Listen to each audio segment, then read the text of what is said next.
My name is Jenny Munro. I'm a Wiradjuri woman. I come from Central West New South Wales, a mission called Arambi. I grew up there, had my political introduction to Aboriginal politics at the Aboriginal Tent Embassy in 1972, and I'm proud to say that my children have carried on the political advocacy.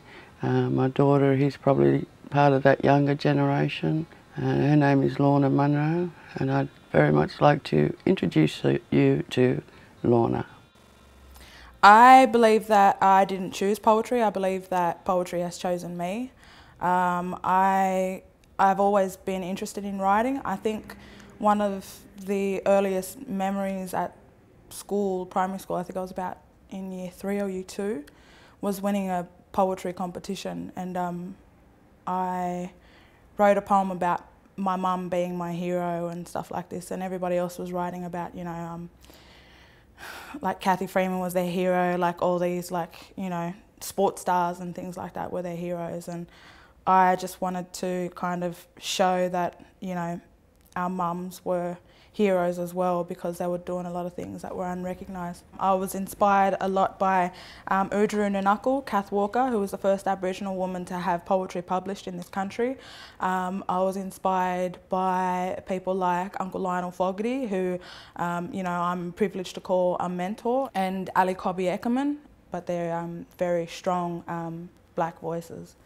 Every positive thing that young Aboriginal people have today has a root in Redfern, and people like my parents and my aunties and uncles influenced that. So, you know, I was encouraged to explore the many different shades of being black. I was encouraged to be proud of my identity.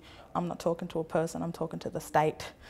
I'm talking to the history, the colonial history of this country. I'm talking to white privilege that still affects you know, myself today, and a lot of the internal racism that is experienced. You know, I'm talking about a lot of the messed up kind of relationships that I see happening around me that are results of these negative things. As soon as an Aboriginal person opens their mouth and starts talking about their own issues, it's automatically categorised as political or as aggressive or as too confrontational. You know, I find it amazing that that is the way that especially young Aboriginal people that are passionate about you know, issues that are relating to them are perceived by other people. So I wouldn't call my poetry political, but I acknowledge the fact that other people would say that it is political. I would say that I focus a lot on the historical aspects because that is very much what I'm interested in. So a lot of the things that I would do or say would be considered an activist or activism or something like that. But again, you know, I wouldn't consider it that way. Once you're able to label something, you automatically have power over it. And I think that that's one thing that I'm kind of working on, is the power of language and the power of defining oneself. There's a huge misconception about Aboriginal languages and the Australian languages.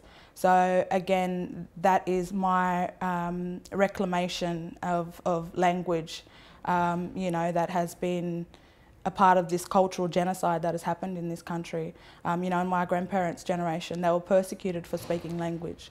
So it's actually an act of defiance, and it's, you know, reclaiming a space where I'm able to decolonise my own language and the way that I think and the way that I act and speak. And I seriously believe that I do become a different person on there, because it's like something just takes over. And you know, I mightn't be angry, but if I've written a poem and I'm performing a poem that I was writing when I was in a very angry stage, I automatically revert to the initial emotions that I was in when I was writing that. So even like, yeah, a lot of the poems, I believe, have their own personalities and their own traits, and it's kind of like being an actress as well. Those skills that I have carry over into poetry. So I couldn't really say that my poetry fits into any one genre. But if I was to describe it, I would describe it as a punch in the face.